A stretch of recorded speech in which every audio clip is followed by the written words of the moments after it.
أما بعد اللهم انفعنا بما علمتنا وعلمنا ما ينفعنا وزدنا علما اللهم إنا نسألك علما نافعا ورزقا طيبا وعملا متقبلا اللهم فقهنا في الدين وعلمنا التأويل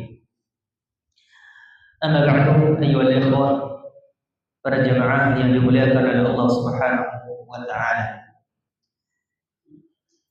Insyaallah di malam hari ini kita menggantikan Fadilatul Ustaz Abu Abdillah Al-Maduri karena beliau sedang berhalangan. Maka insyaallah taala kita membahas satu tema, yaitu bahaya daripada sifat hasad. Ayyuhal ikhwah azakumullah, seorang muslim diajarkan oleh Allah Subhanahu wa taala dan Rasulnya untuk menjadi seorang hamba yang memiliki keindahan. Bahkan Allah katakan, atau bahkan Rasulullah SAW katakan, Innallaha jamilun yuhibbul jamal. Sesungguhnya Allah Subhanahu wa taala itu Maha Indah. Dan Allah Subhanahu wa taala mencintai keindahan. Sehingga seorang muslim itu dianjurkan untuk berpakaian dengan pakaian yang bersih, yang rapi, yang wangi. Maka Rasulullah SAW itu demikian kondisinya. Tidak harus mahal, tidak harus mewah. Bahkan di pakaian Rasulullah juga ada tambalan. Tapi beliau berpakaian dengan pakaian yang rapi dan juga memakai parfum.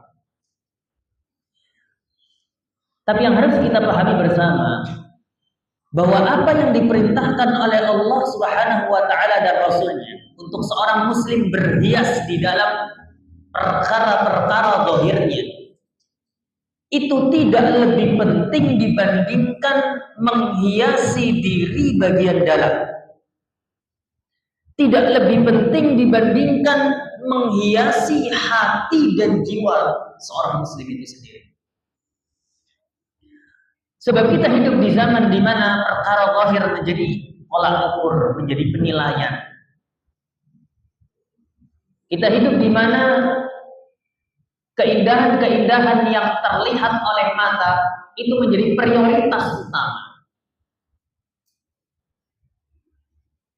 Padahal Allah Subhanahu wa taala memerintahkan seorang hamba itu bukan hanya membersihkan apa yang nampak dari dirinya, tapi yang lebih utama adalah membersihkan apa yang ada di dalam jiwanya.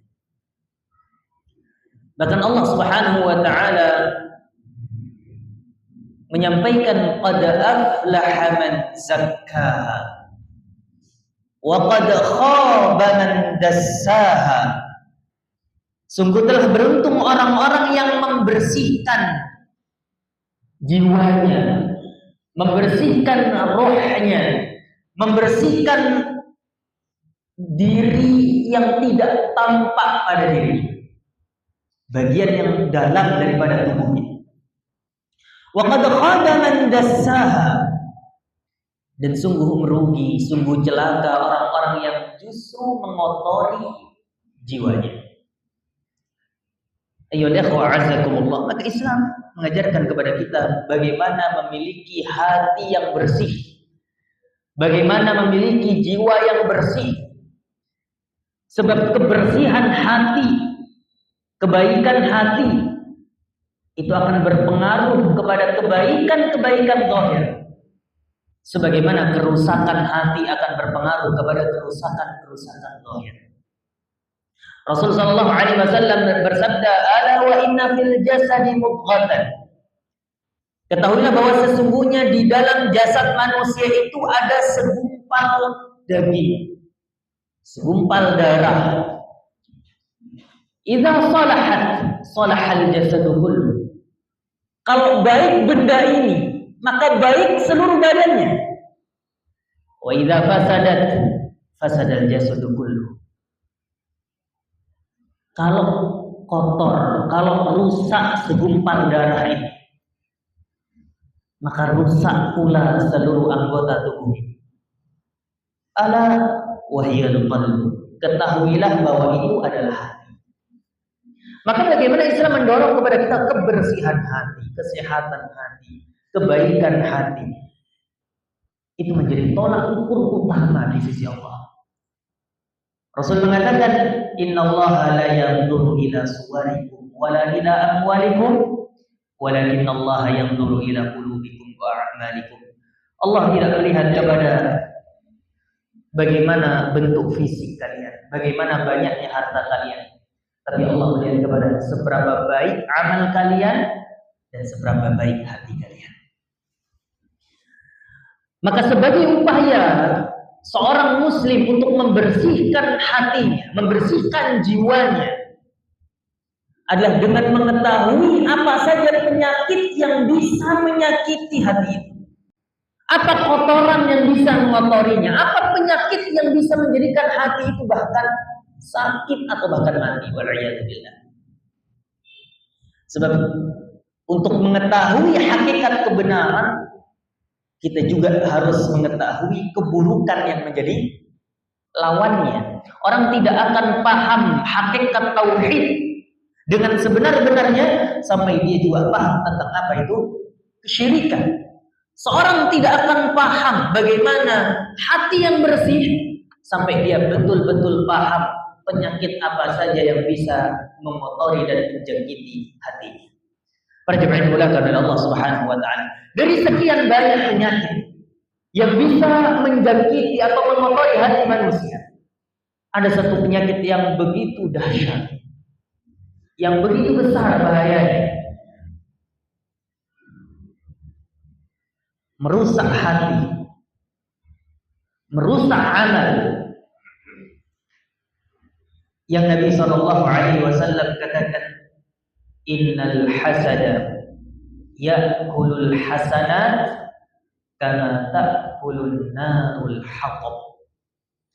Sesungguhnya hasad itu membakar pahala dari amal soleh yang sudah dikerjakan oleh seorang hamba, sebagaimana api yang menghanguskan kayu bakar.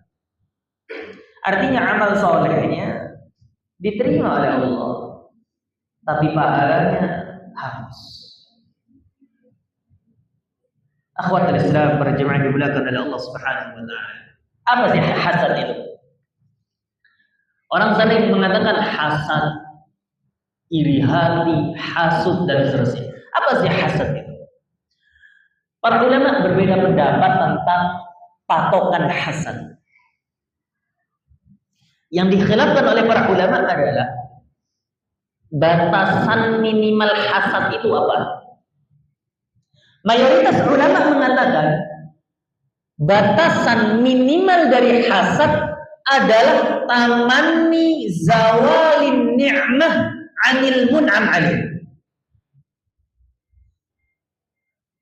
Mayoritas ulama mengatakan bahwa minimal orang itu dikatakan hasad adalah ketika mengharap hilangnya kenikmatan dari orang yang menerima kenikmatan itu. Jadi ada orang lain dapat kenikmatan, lalu dalam hati kita ngarep semoga kenikmatan itu hilang dari dia. Ini batas minimal hasad menurut mayoritas ulama. Tapi sebagian ulama yang lain memberikan batas minimal yang lebih jauh daripada itu. Seperti yang diucapkan oleh Syekhul Islam Ibnu Taimiyah rahimahullahu taala. Beliau mengatakan tentang hasad, al-hasadu huwal bughdu 'ala an-ni'mah allati hasalaha al-akharun walau biduni tamanni zawal. Yang disebut hasad adalah sekedar tidak sukanya seorang hamba terhadap kenikmatan yang didapat oleh orang lain. Paham bedanya? Kata beliau, sekedar tidak suka orang lain menerima kenikmatan tersebut meski tanpa dia berharap kenikmatan itu hilang dari orang yang menerimanya, itu sudah dikategorikan sebagai hasan. Sekedar antum melihat orang lain dapat nikmatan nggak senang. Orang lain beli AC, antum yang kedinginan. Demam. Ya, sebab hasad itu bagaimana nanti dibahas. Hasad itu bukan hanya merusak hati, merusak badan. Perjuangan mulakan oleh Allah Subhanahu wa taala. Sekedar tidak suka orang lain mendapatkan kenikmatan, itu sudah dikategorikan hasad. Meski kita tidak berharap kenikmatan itu hilang dari dirinya. Ini perbedaan pendapat para ulama tentang batasan minimal hasad. Mana pendapat yang kuat? Allah Ta'ala. Maka pendapat yang kuat adalah yang disampaikan oleh Syekhul Islam Ibnu Taimiyah rahimahullah dan ulama-ulama yang lain, bahwa yang disebut hasad itu minimalnya adalah sekedar tidak sukanya kita terhadap nikmat yang diperoleh orang lain, meski tanpa ada rasa semoga atau harapan agar kenikmatan itu hilang dari orang yang menerimanya. Artinya, kalau sampai level orang itu mengharap hilang kenikmatan dari orang yang menerimanya, ini sepakat para ulama, ini sudah dikatakan hasad. Karena dari khilafnya itu batas minimal. Yang khilaf itu sekedar gak suka, ini termasuk hasad apa enggak? Tapi pendapat yang kuat ini termasuk hasad. Tapi apalagi orang yang kemudian gak suka, lalu ngarep kenikmatan itu hilang dari orang yang menerimanya, itu sepakat para ulama, itu termasuk hasad. Jadi ini level pertama, sekedar tidak suka. Level kedua, tidak suka plus berharap kenikmatan itu hilang dari orang yang menerimanya. Level ketiga yang lebih parah. Apa itu? Tidak suka dengan kenikmatan yang diterima oleh orang lain, berharap kenikmatan itu hilang dan berpindah kepada dirinya. Ini puncaknya puncak berarti.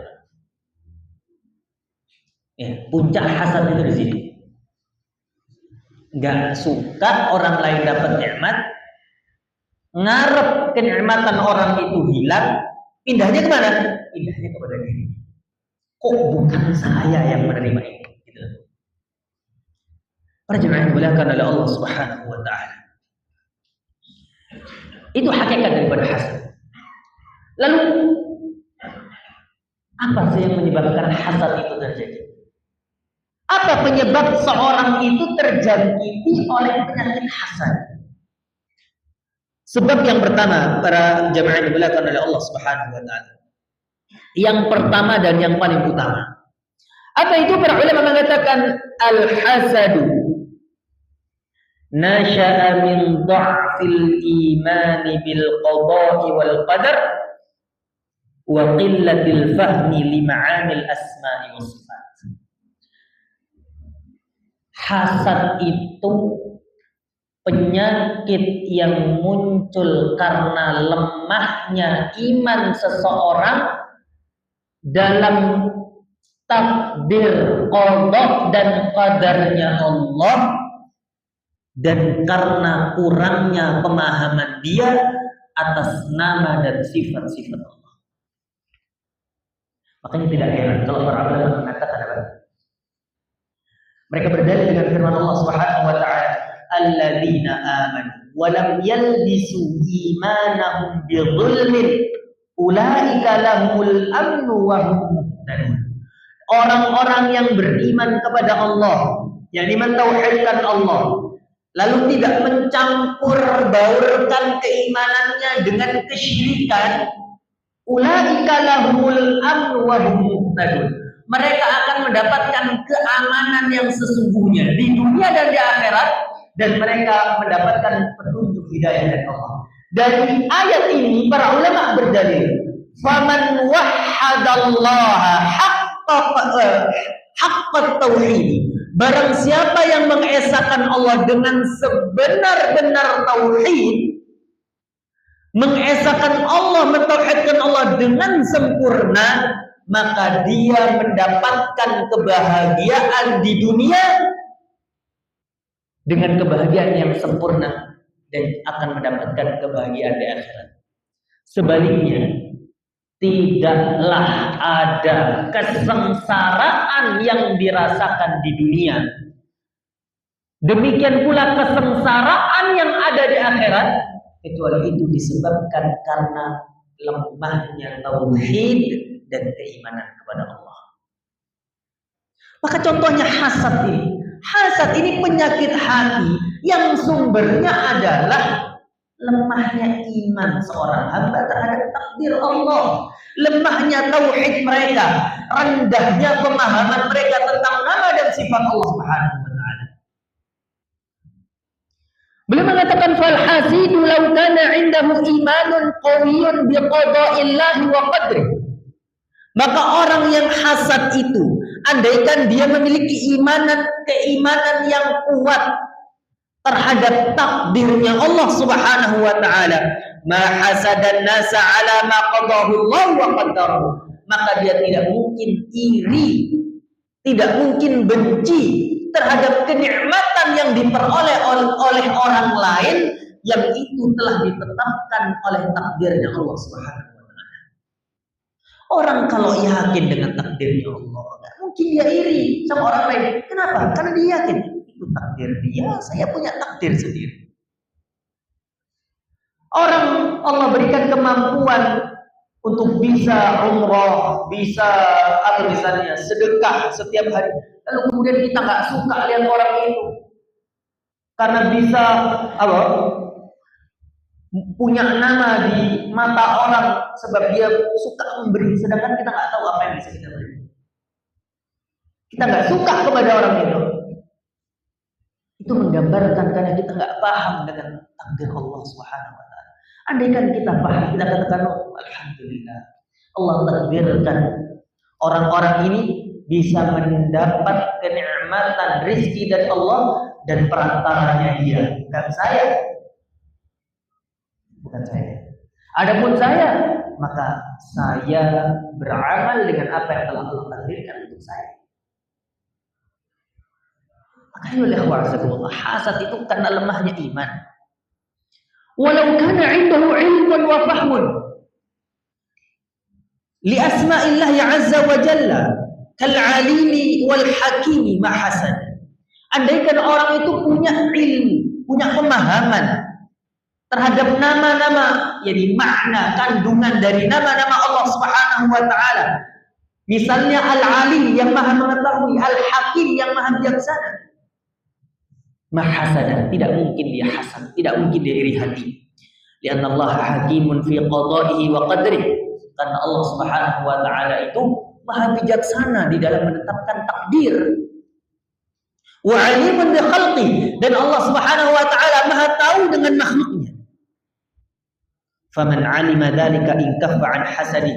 Barang siapa yang mengetahui hal ini, maka dia bisa menahan diri daripada iri hati. Perjalanan mulakan oleh Allah. Allah Maha tahu siapa hamba-hambanya yang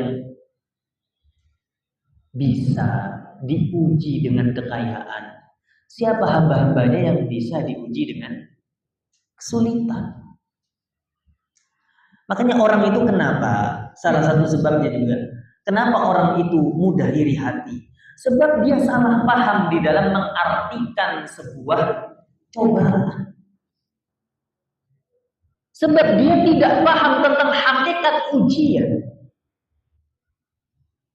Sebab mayoritas kaum muslimin kalau ditanya kekayaan dan kemiskinan, yang mana yang ujian?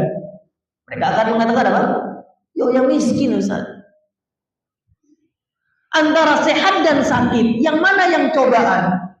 Ya yang sakit. Padahal dua-duanya cobaan dari Allah. Kadang bahkan ada yang lancang, ya Allah, kalau kekayaan dan kemiskinan itu dua-duanya cobaan, saya siap diberi cobaan berupa kekayaan. Terjemahan mengatakan Allah. Allah Maha tahu mana yang kita mampu. Bukankah kita dapati ada orang-orang yang diuji dengan cobaan, diuji dengan musibah, lalu dekat dia dengan Allah, khusyuk salatnya, menangis dalam doa. Ketika diberi kekayaan, nggak doa lagi dia. Tidak pernah basah lagi air matanya.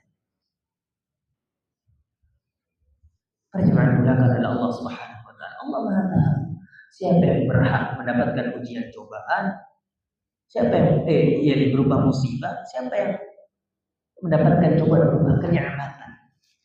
Siapa yang sanggup memikul kefakiran, siapa yang sanggup memikul kekayaan. Enggak semua orang sanggup jadi orang kaya.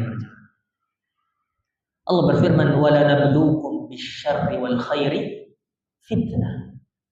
Dan kami benar-benar akan menguji kalian dengan kebaikan dan keburukan sebagai fitnah, sebagai ujian bagi kalian. Perjalanan dimulakan oleh Allah Subhanahu wa taala, itu yang pertama.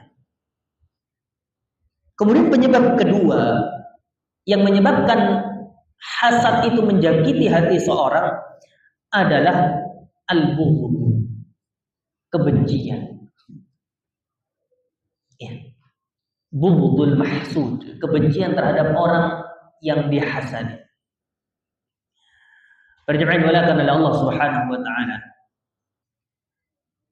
Orang itu kalau sudah nggak suka, maka segala kebaikan orang yang dia nggak suka bakal tertutup.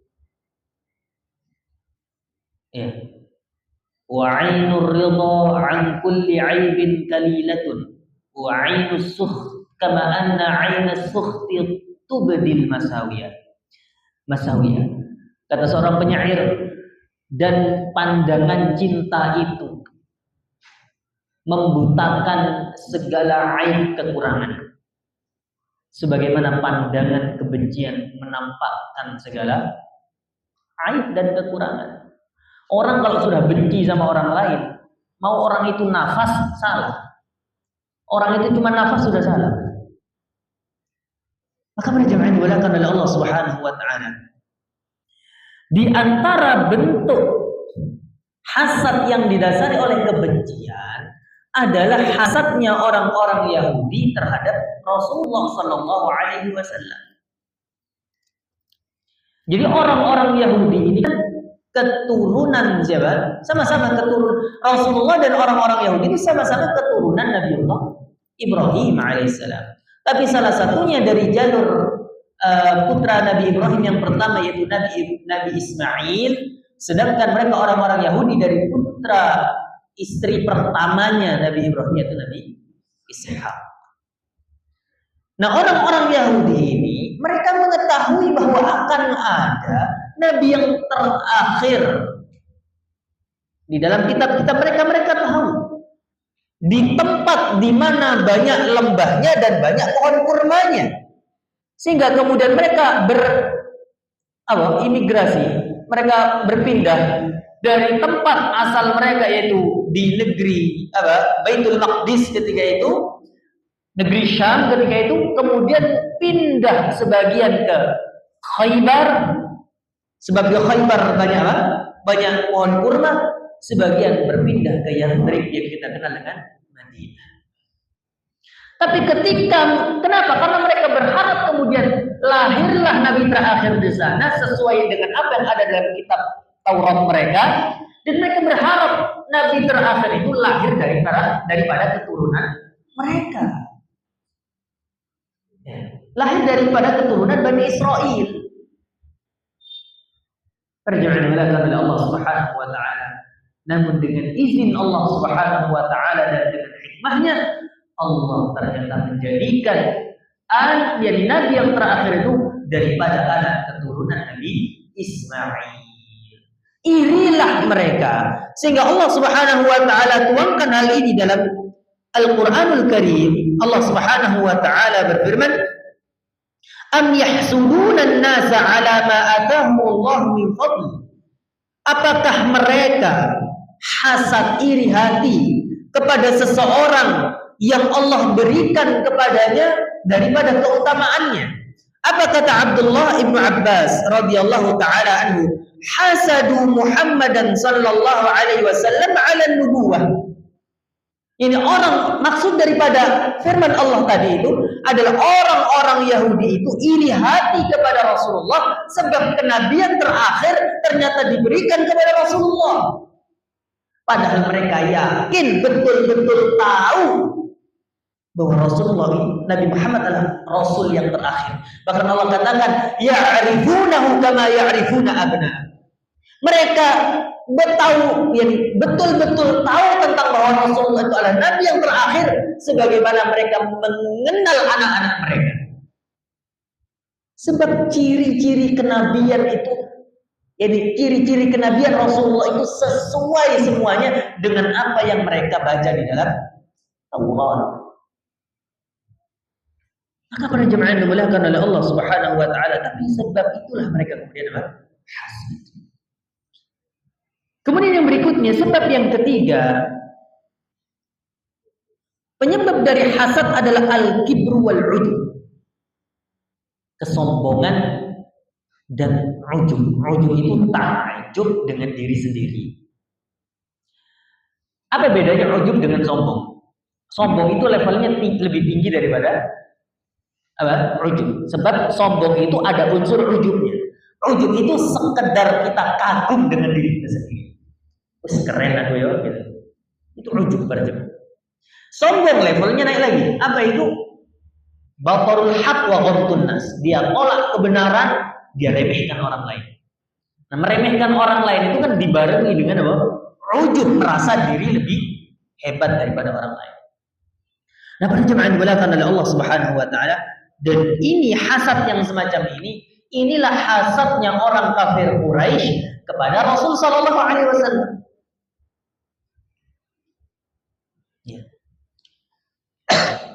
Lihat bagaimana orang-orang kafir Quraisy ketika mereka mengetahui bahwa ada seorang laki-laki yang tidak bisa membaca, tidak bisa menulis, lalu kemudian mengaku menjadi seorang nabi dan rasul, menyuruh orang untuk mengikuti dakwahnya, mengaku diberi wahyu oleh Allah, diturunkan Al-Quran kepadanya. Mereka mengatakan, wa qalu laula nuzila hadzal Qur'an ala rajulin minal qaryatayn 'azim. Mereka mengatakan, kenapa sih Al-Quran ini kok turunnya ke dia? Bukan salah satu orang agung di antara dua daerah yang besar ini. Apa yang dimaksud? Ini Taif dan Makkah. Siapa sih dua orang yang dimaksud ini? Kalau dari Makkah, yaitu yang dimaksud adalah Walid bin Mughirah. Kemudian yang kedua, kalau dari Taif namanya Urwah bin Mas'ud As-Saqafi. Sebab dua orang ini apa? Pembesar Quraisy. Yang satu pembesar di Makkah, yang satu pembesar di Taif. Mereka mengatakan, kok yang diangkat menjadi nabi anak yatim, ya, yang dirawat oleh kakeknya, yang kemudian sekarang dirawat oleh pamannya, gak bisa baca, gak bisa nulis. Ini ada pembesar, kok bukan mereka dua orang ini, salah satu dari dua orang ini yang diangkat menjadi nabi. Apa yang menyebabkan mereka iri demikian? Al-kibr wal ujub. Sebab merasa dirinya lebih baik dibandingkan Rasul sallallahu alaihi wasallam. Para jemaah yang dimuliakan oleh Allah Subhanahu wa taala. Nah, yang terakhir ini yang paling banyak, sebab yang paling dominan pada terjadinya hasad. Apa itu? Khabthun nafsi. Buruknya jiwa. Ya. Memang bawaannya begitu. Memang sudah tabiatnya, jiwanya buruk. Para jemaah yang dimuliakan oleh Allah Subhanahu wa taala. Bahkan Rasulullah sallallahu alaihi wasallam mengajarkan kepada kita untuk kita baca di pagi hari dan sore hari. Rasul ya, yang kita tahu siapa manusia yang lebih bersih hatinya dibandingkan Rasulullah. yang bahkan hatinya dibersihkan, dicuci oleh siapa? Oleh malaikat. Maka para jemaah mengatakan di antara tanda kenabian Rasul kan apa? Terjadinya syaqqus sadr, pembelahan dada. Di umur beliau 9 mendekati 10 tahun. Nah, para jemaah mengatakan apa sih yang dikeluarkan? Apa yang dikeluarkan dari hatinya Rasul ketika itu? Al-hiqd wal hasad. Dendam dan iri hati. Artinya bekal utama untuk menjadi seorang Rasul itu ini yang pertama kali Allah lakukan terhadap Rasulnya, yang pertama kali Allah tarbiyah kepada Rasulnya untuk kemudian 30 tahun ke depan ini mau diangkat menjadi Rasul, yang pertama kali dicabut rasa iri hati. Makanya kita juga nasihat untuk kita, ya, kita ketika menjadi seorang dai atau kita yang kemudian berkecimpung dalam dunia dakwah, menjadi pengurus, menjadi jauh-jauhkan rasa hasad ini, sifat hasad jauh-jauhkan. Betapa banyak pertikaian di antara dua ulama, dua ustadz lah misalnya, ya, yang kemudian itu bukan dilandasi karena perbedaan ilmiah, bukan. Perbedaannya dibuat-buat sebab adanya apa? Iri hati berjamaah.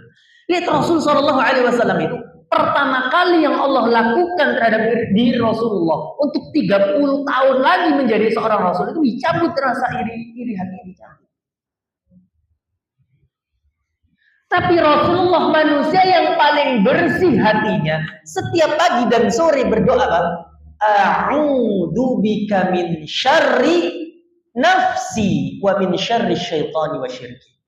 Ya Allah, aku berlindung kepadamu ya Allah dari keburukan jiwaku dan daripada keburukan syaitan dan para sekutunya. Ya, kita rajin berjuang tenang merasa nggak pernah baca doa begini. Ayo ikhwanakumullah. Maka buruknya jiwa ini apa?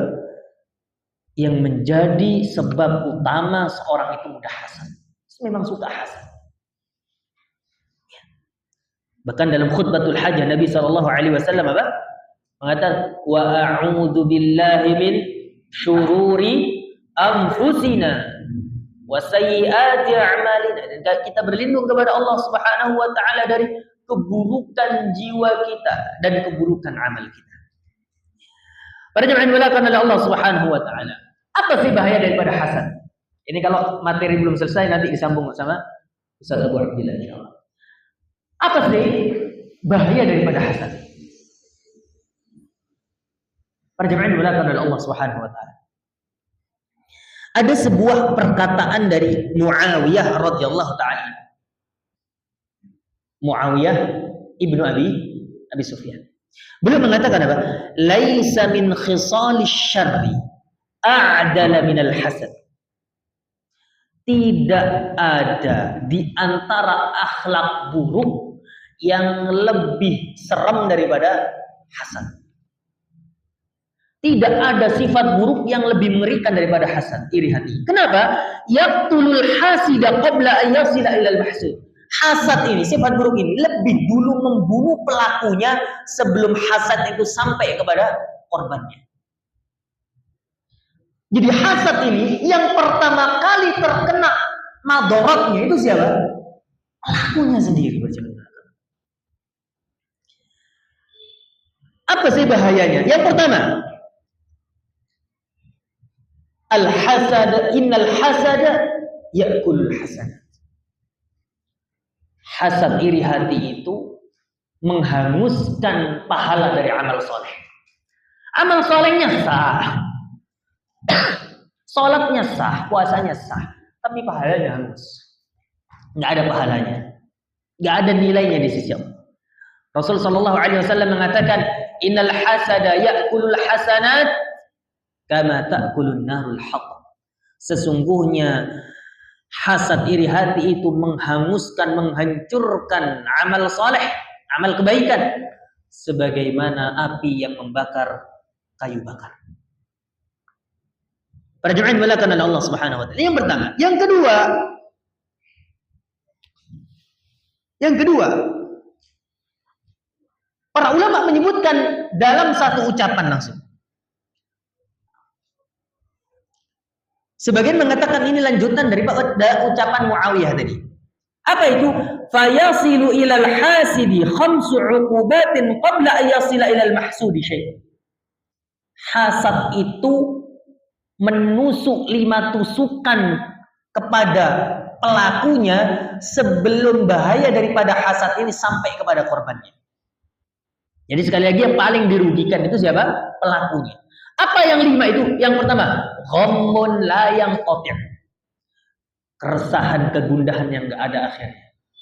Hasad itu para jemaah, selama dipelihara di dalam hati, kegundahan enggak akan ada selesainya. Tadi yang kita bilang, tetangganya yang beli AC, kita yang kedinginan. Ya, tetangganya yang beli motor, kita yang masuk angin. Ini efek daripada hasad para jemaah. Ghammun la yanqati'. Musibah. Padahal tanya masalah, apa masalahnya? Enggak ada, cuma enggak enak gara-gara tetangga beli motor, tetangga beli, subhanallah. Ghammun la yanqati'. Yang kedua, musibatun la yu'jaru 'alaih. Orang ini mendapatkan musibah yang dia enggak dapat pahala dari. Kan hukum asalnya musibah seorang muslim itu mendapatkan pahala dari Allah, ganjaran dari Allah. Bahkan kata Rasulullah, hatta syaukatu yushakuha illa kafarallahu biha min khataya. Bahkan andaikan ada duri yang menusuk kakinya, Allah akan ampuni dosanya, Allah akan hapuskan dosanya. Tapi ini kan musibah digawe-gawe, dibuat-buat sendiri. Muncul karena hasadnya. Akhirnya dia dapat musibah kesedihan, kegalauan, ngamuk-ngamuk misalnya. Ini kan musibah, tapi dia nggak dapat pahala dari Allah. Yang ketiga, madzammatun la yuhmadu biha. Dia hanya akan melakukan perbuatan-perbuatan tercela yang tidak ada pujian sama sekali dalam. Akan pasti perbuatan tercela. Orang hasad itu pasti perbuatannya setelah itu tercela. Ngamuk-ngamuk sendiri, banting-banting ini, nggak nyapa tetangganya. Coba. Bahkan para ulama itu mengatakan apa? Kullu adawatin qad turja mawaddatuha. Semua permusuhan itu bisa diharapkan akur lagi. Illa ma zaharat minal mahasidi, kecuali permusuhan yang muncul dari orang-orang yang hasad. Orang kalau punya hasad, nggak ada angin, nggak ada petir, nggak ada hujan, dia musuhin orang lain. Terjemahan bilakan Allah.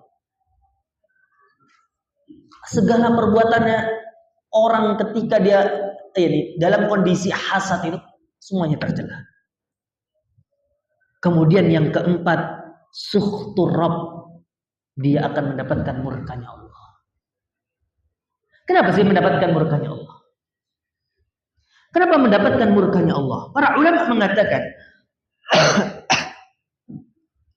sebab Allah Subhanahu wa taala ketika memberikan nikmat kepada seseorang itu artinya Allah mentakdirkan itu kepada orang tersebut. Lalu ketika orang lain hasad kepadanya, yang tadi maknanya benci, nggak suka terhadap nikmat yang didapatkan oleh saudaranya itu, artinya orang ini sedang murka terhadap apa? Takdirnya Allah. Makanya disebutkan oleh Abdullah bin Mas'ud radhiyallahu taala anhu, la ta'adu ni'amallah. Jangan kalian memusuhi nikmatnya Allah. Jangan kalian protes sama nikmatnya Allah. Jangan kalian musuhi nikmatnya Allah. Qila lahu wa may yu'adi ni'amallah. Maka orang yang diselilingi Abdullah bin Mas'ud mengatakan, wahai Abdullah bin Mas'ud, siapa yang kemudian memusuhi nikmat-nikmatnya Allah? Qala, beliau mengatakan, alladzina yahsuduna an-nasa 'ala ma atahumullahu min fadlih. Orang yang memusuhi nikmat Allah adalah orang-orang yang iri hati terhadap orang lain atas kenikmatan yang Allah berikan kepada mereka.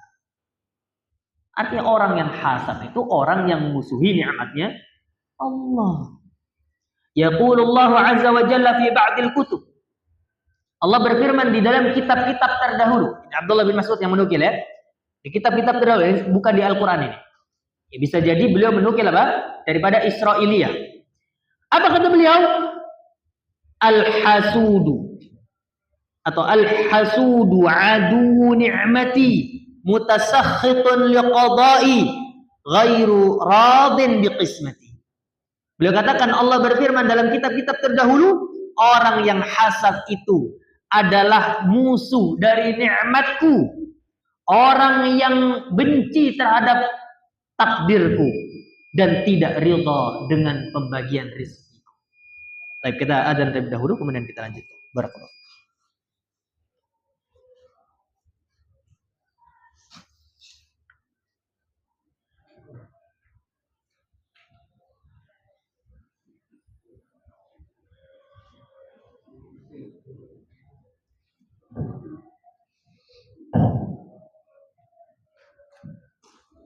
Allahu Akbar,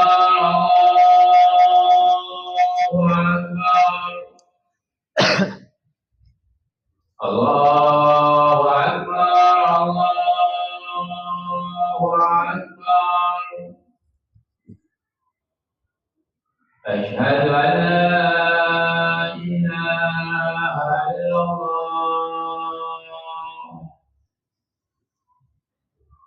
Asyhadu an la ilaha illallah. Asyhadu anna Muhammadan Rasulullah.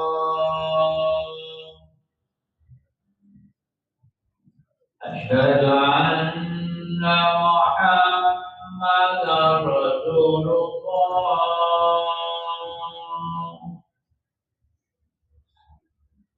Hayya 'alas shalah, hayya 'alas shalah,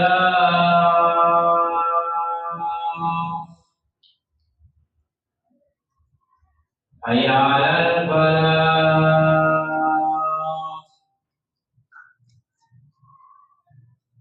hayya 'alal falah.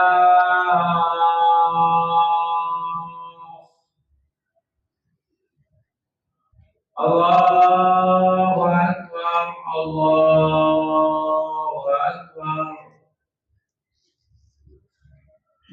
La ilaha illallah.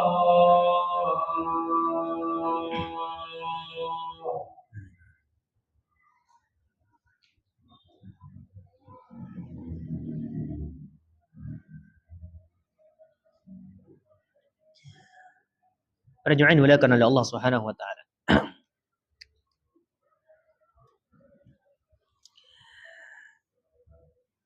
Setelah tadi cek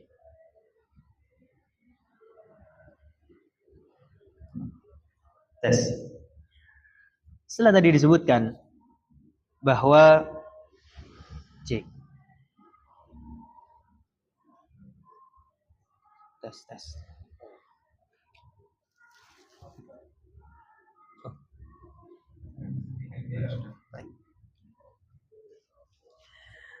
Tadi disebutkan bahwa orang yang hasad, hakikatnya dia memusuhi nikmatnya Allah, murka, tidak suka, benci terhadap takdirnya Allah, dan tidak ridha dengan pembagian rezeki yang Allah Subhanahu wa taala berikan.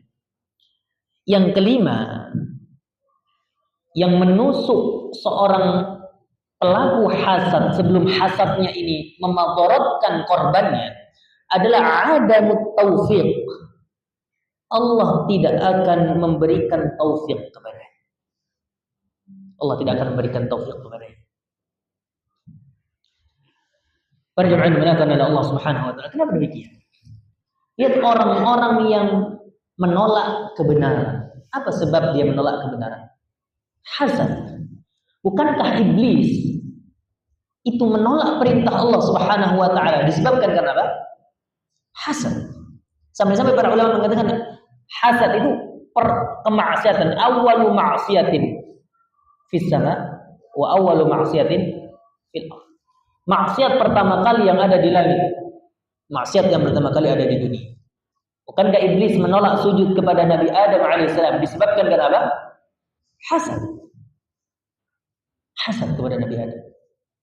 Bukankah salah satu putra daripada Nabi Adam alaihissalam membunuh saudaranya disebabkan karena hasad? Kita tidak mendapatkan taufik para jemaah dimulakan Allah. Allah halangi daripada apa? Daripada menerima kebenaran. Bukankah orang-orang pembesar Quraisy, ya, mereka menolak kebenaran karena apa? Karena hasad. Allah Subhanahu wa taala berfirman tentang orang-orang Yahudi.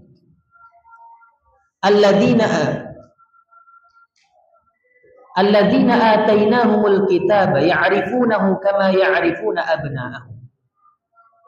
Wa inna fariqam minhum la yaktumuna al-haqqa wa hum ya'lamun.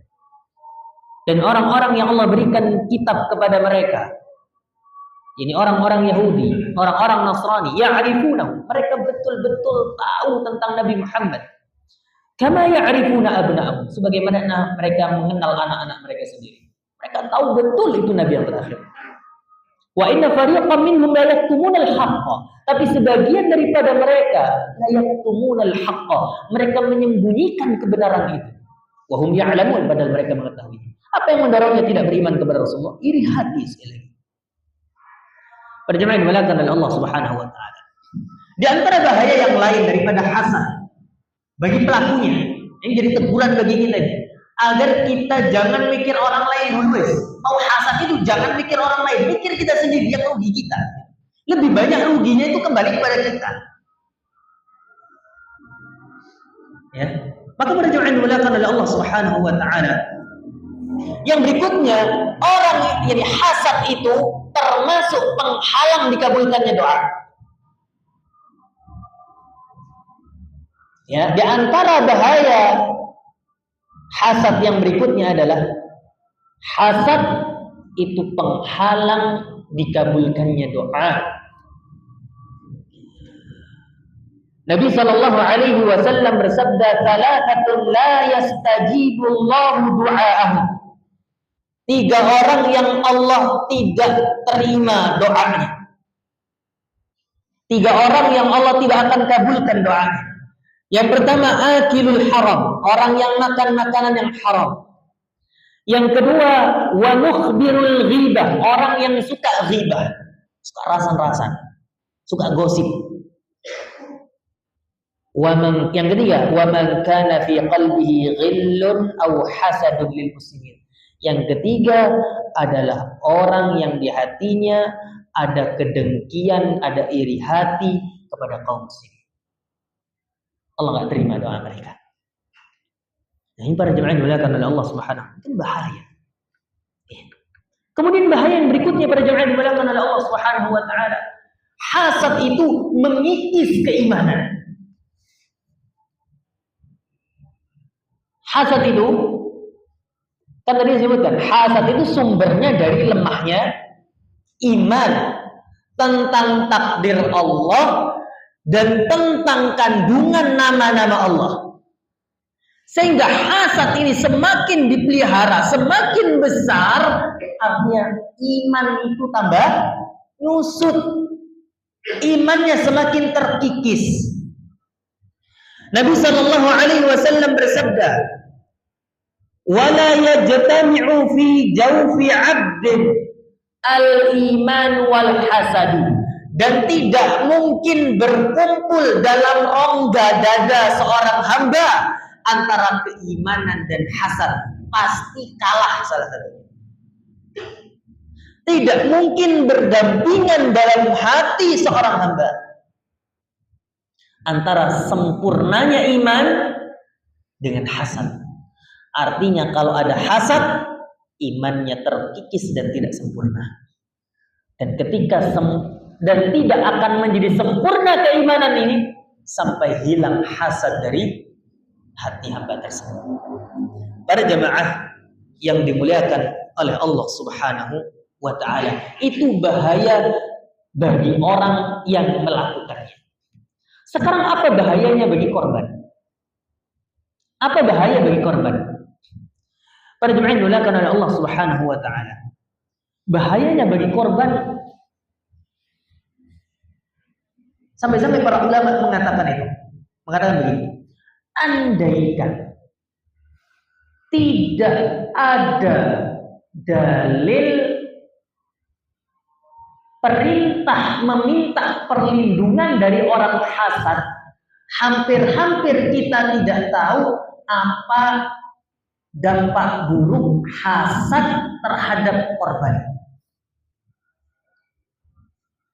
Karena sekali lagi hasad itu paling banyak merusak siapa? Pelakunya sendiri. Merusak hati, merusak fisik, merusak pikiran, merusak iman. Adapun dampaknya kepada korban, andaikan tidak ada perintah Allah untuk berlindung daripada orang yang hasad, wa min syarri hasidin idza hasad. Dalam surah Al-Falaq kita disuruh berlindung kepada Allah Subhanahu wa taala, wa min syarri hasidin idza hasad, dari keburukan orang yang hasad ketika dia hasad. Ternyata apa sih bahayanya? Para ulama menyebutkan sebab pandangan mata orang yang hasad itu bisa menyebabkan terjadinya ain. Meskipun ini bukan satu-satunya sebab. Bukan satu-satunya sebab. Sebab ain itu bisa terjadi bukan hanya karena pandangan hasad, bisa juga karena pandangan takjub tapi lupa dengan berzikir kepada Allah. Bisa dengan pujian, ini murni tulus benar-benar puji, tapi lupa dengan berzikir kepada Allah. Bisa juga jadi tapi salah satunya adalah hasad. Dan Nabi Shallallahu Alaihi Wasallam mengatakan, "Lau kana syai'un sabaqal qadra, lasabaqatul 'ain."